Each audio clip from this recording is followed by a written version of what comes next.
अस्सलामु अलैकुम वरहमतुल्लाहि वबरकातुहू।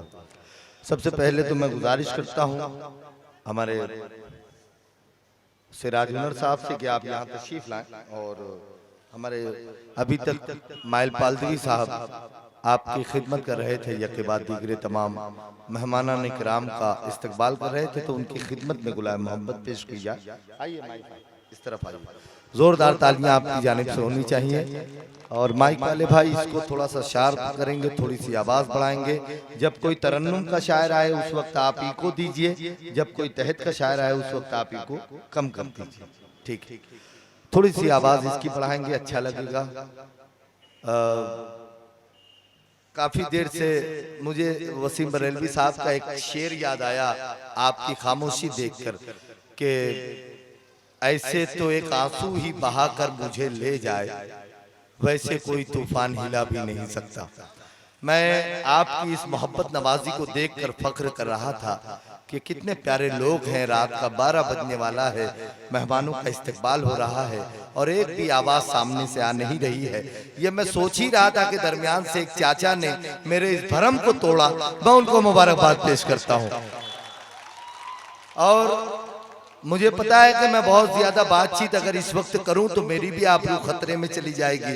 आप सीधे सीधे शेर सुनना चाहते हैं, लेकिन कुछ प्रोग्रामों के कुछ उसूल होते हैं। आज की इस महफिल की सदारत आपकी अपनी सरजमीन का एक अदबी नायाब हीरा मोहसिन अदब अली जनाब हाजी इब्राहिम शेख साहब, मैं उनसे सबसे पहले तो इस प्रोग्राम के आगाज के लिए इजाजत तलब करता हूं और ये मिसरे उनके कदमों में रखता हूं कि लफ्ज की खातिर खून बहाने वाले हैं, उर्दू का माहौल बनाने वाले हैं। माइल साहब आप मेहनत करते हैं इस जमीन पर और हाजी साहब ये लोग मुआविनत करते हैं, तो ऐसी उर्दू की महफिलें सजती हैं कि लफ्ज की खातिर खून बहाने वाले हैं, उर्दू का माहौल बनाने वाले हैं। इन लोगों की इज्जत करनी लाजिम है, ये अपनी तहजीब बचाने वाले हैं।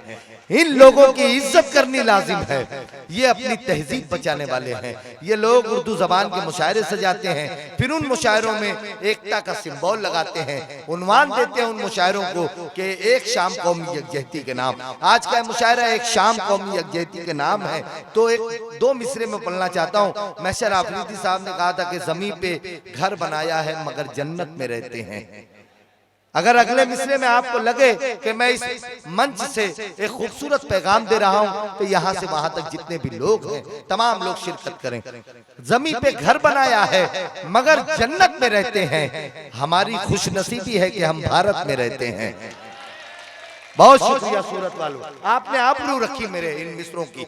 आप रहते हैं गुजरात में, पूरे हिंदुस्तान की नजर आप लोगों पर होती है, क्योंकि इस वक्त हिंदुस्तान आप ही लोगों के मरहून मिन्नत चल रहा है, तो आप लोगों पर बड़ी नजर होती है।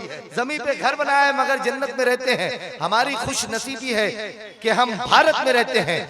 सख्ती थोड़ी लाजिम है पर पत्थर होना ठीक नहीं। हर शख्स जो शख्स मुसलमान होता है उसके अंदर अपने मजहब के तईन मोहब्बत होती है, जो हिंदू होता है उसके अंदर अपने मजहब के तईन मोहब्बत होती है। लेकिन ये मुल्क, ये हिंदुस्तान, ये खुशियों का गहवारा है, ये गंगा जमनी तहजीब सूफियों संतों का मुल्क है। यहाँ पर हम लोग मोहब्बतों के साथ रहते हैं। कुछ नफरत पसंद अनासिर इन मोहब्बतों को खराब करने की कोशिश करते हैं। तब शायर दो मिसरे कहता है कि सख्ती थोड़ी लाजिम है पर पत्थर होना ठीक नहीं। हिंदू मुस्लिम ठीक है साहेब, कट्टर होना ठीक नहीं। सख्ती थोड़ी लाजिम है पर पत्थर होना ठीक नहीं। हिंदू मुस्लिम ठीक है साहेब, कट्टर होना ठीक नहीं। आज की इस महफिल से मैं इतना ही कहना चाहता हूँ कि आप मोहब्बत करें, मोहब्बतों के लिए शुरुआत करें। कोई शख्स आपके सामने आता हो नफरतें लेकर, तो आप उसका भी जवाब मोहब्बत से दें। यही हमारे इस मुल्क के अंदर हम लोगों के लिए जरूरी है कि हम मोहब्बतों की तरफ बढ़ें, ताकि जो कुछ लोग नफरतें फैलाना चाहते हैं उन लोगों का खात्मा होना चाहिए। और फिर से से ये मुल्क उसी तरह से हंसता खेलता हिंदुस्तान बनना चाहिए।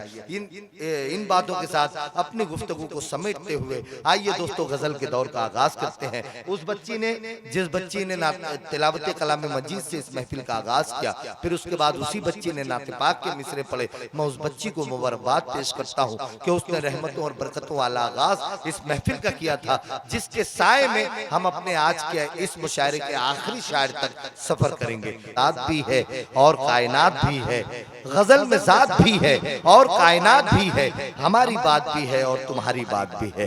तो दोस्तों गजल के दौर का आगाज करते हैं। बहुत अच्छा सा शेर कहा था सरजमीने झांसी के एक शायर सिराज तनवीर ने कि किसी को बेटी का जब घर बसाना पड़ता है, किसी को बेटी का जब घर बसाना पड़ता है, वो बादशाह भी हो सर झुकाना पड़ता है। किसी को बेटी का जब घर बसाना पड़ता है, वो बादशाह भी हो सर झुकाना पड़ता है। सबूत मांगते हैं जब हमारी अजमत का, तो अपने बच्चों को दिल्ली घुमाना पड़ता है। सबूत मांगते हैं जब हमारी अजमत का, तो अपने बच्चों को दिल्ली घुमाना पड़ता है। इन्हीं मिसरों को सरजमीन दिल्ली के शायर फरहत एहसास ने यूं इसी जमीन में कुछ मिसरे यूं कलमबंद किए थे कि हमें जब अपना तारुफ कराना पड़ता है, न जाने कितने दुखों को छुपाना पड़ता है। हमें जब अपना तारुफ कराना पड़ता है, न जाने कितने दुखों को छुपाना पड़ता है। हमारे पास यही शायरी का सिक्का है, उलट पलट के इसी को चलाना पड़ता है। ये जितने शोरा किराम यहाँ पर आज दूर दराज से बुलाए गए हैं, ये अपनी अपनी बात अपनी अपनी शायरी में यहाँ पर आकर बयान करेंगे, यहाँ से शेर पढ़ेंगे और आपकी मोहब्बतें अपने अपने दामन में समेटेंगे।